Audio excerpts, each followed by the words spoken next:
পবিত্র বাইবেলের মথি 20 অধ্যায় 25 থেকে 28 পদ পাঠ করছি।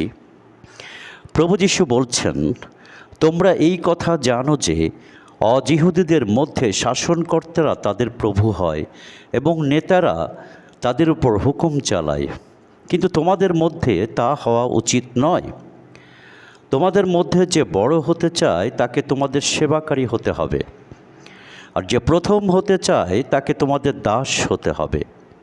মনে রেখো, মনুষ্যপুত্র সেবা পেতে আসেননি, বরং সেবা করতে এসেছেন এবং অনেক লোকের মুক্তির মূল্য হিসাবে তাদের প্রাণের পরিবর্তে নিজের প্রাণ দিতে এসেছেন।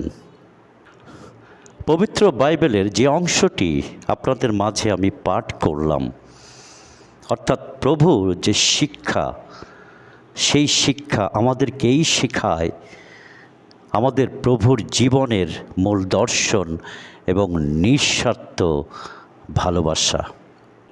আমাদের প্রভু সর্বোচ্চ ক্ষমতার অধিকারী হয়েও নিজেকে একজন সেবকের মতো বিলিয়ে দিয়েছেন। প্রকৃত নেতা তিনি, যিনি অন্যের সেবা করেন।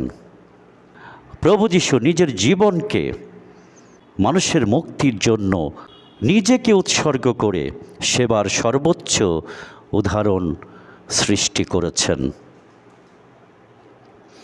ক্ষমতা বা পদমর্যাদা দিয়ে নয়, বরং দয়া ও ত্যাগের মাধ্যমে মানুষের মন জয় করতে হবে।